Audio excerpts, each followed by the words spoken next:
तो फिर नमस्कार दोस्तों, कैसे हो आप सब लोग। उम्मीद करता हूँ आप सब लोग अच्छे होंगे।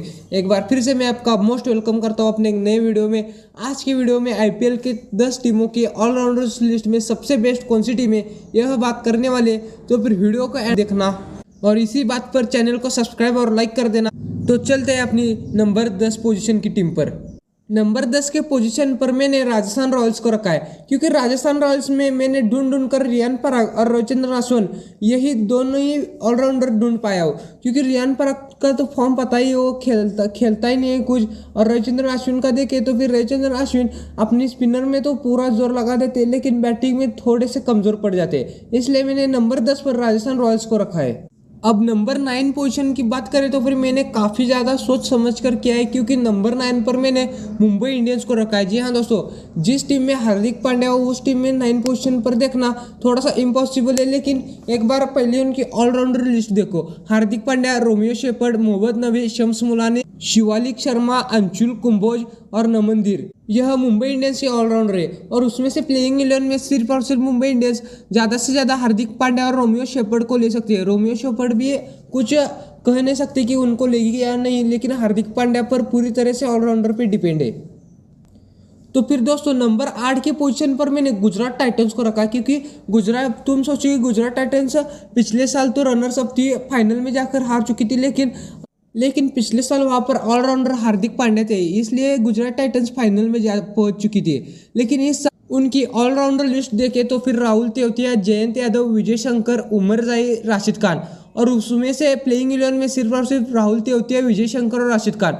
जी हाँ दोस्तों, ये 3 प्लेयर प्लेइंग 11 में फिक्स रहते हैं, इसलिए मैंने गुजरात टाइटंस को नंबर 8 पे रखा है।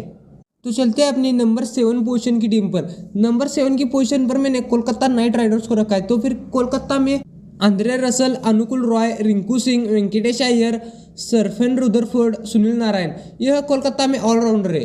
और उनके प्लेइंग 11 देखें तो फिर रसल, रिंकू सिंह, अय्यर, सुनील नारायण, यह 4 प्लेयर प्लेइंग 11 में उतरते हैं। वहाँ देखा जाए तो फिर प्लेइंग 11 में रिंकू सिंह और वेंकटेश अय्यर यह कंफर्म खेलते ही, लेकिन पिछले साल हमने रसल का देखा है, रसल का फॉर्म अच्छा नहीं था। और सुनील नारायण तो स्पिनर में खूब ज़्यादा जान लगा देते, लेकिन बैटिंग में कुछ पता नहीं। तो फिर मैंने कोलकाता को नंबर 7 पोजीशन पे रखा है।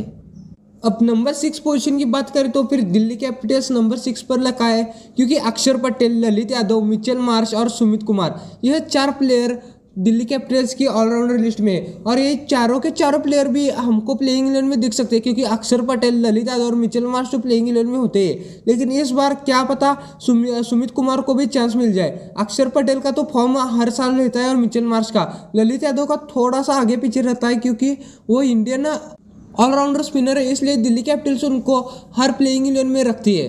तो फिर मेरे ख्याल से नंबर 6 पोजीशन पर दिल्ली कैपिटल्स होनी चाहिए। चलो अब बात करते हैं टॉप 5 की पोजीशन पर। टॉप 5 की पोजीशन में मैंने पंजाब किंग्स 11 को रखा है, क्योंकि उसमें ऋषि धवन, सैम करन, सिकंदर रजा, शिवम सिंह, क्रिस वोक्स, हर्षल पटेल, विश्वनाथ सिंह और लियम लिविंगस्टोन जैसे बिग प्लेयर्स है। और उसमें से प्लेइंग 11 में देखें तो फिर लिविंगस्टोन, हर्षल पटेल और सैम करन यह प्लेइंग 11 में फिक्स खेलते ही है। और हमने देखा है कि लिविंगस्टोन और सैम करन का तो फॉर्म रहता है, लेकिन हर्षल पटेल सिर्फ अपनी गेंदबाजी में ही कमाल कर सकते हैं, उनको बैटिंग में इतना ज़्यादा कुछ नहीं आता।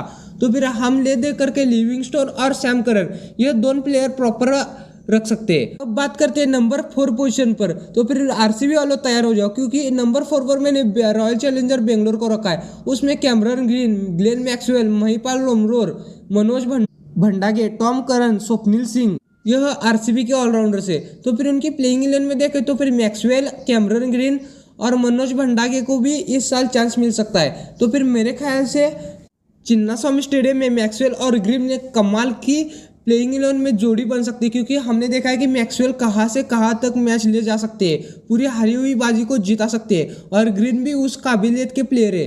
तो फिर मेरे ख्याल से नंबर 4 के पोजीशन पर रॉयल चैलेंजर्स बेंगलोर होनी चाहिए। चलो बात करते हैं दोस्तों अब टॉप 3 की पोजीशन पर।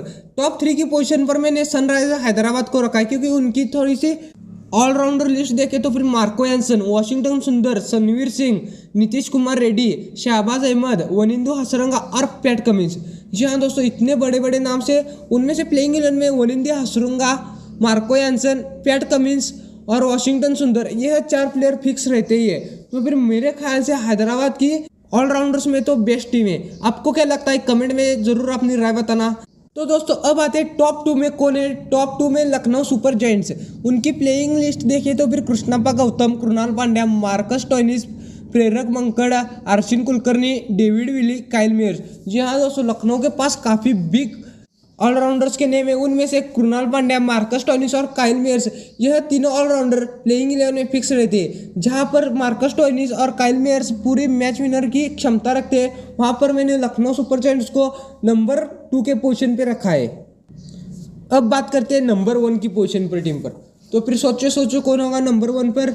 जी हाँ दोस्तों, पिछले साल की फाइनल का खिताब जीतने वाली चेन्नई सुपर किंग्स, उसमें देखो तो फिर Ravindra Jadeja, Sachin Ravindra, Darren Mitchell, Moin Ali, Shivam Dubey, Nishant Sidhu, Ajay Mandal, Mitchell Santner, इतने बिग नाम है ना दोस्तों। और उसमें से हमने प्लेइंग 11 में देखो तो फिर रविंद्र जडेजा, शिवम दुबे, डैरेन मिचेल और मोइन अली को MS धोनी प्लेइंग 11 में उतारते हैं। और चेन्नई में चेपक में मैच हो तो फिर सैंटनर को भी अंदर कर सकते हैं।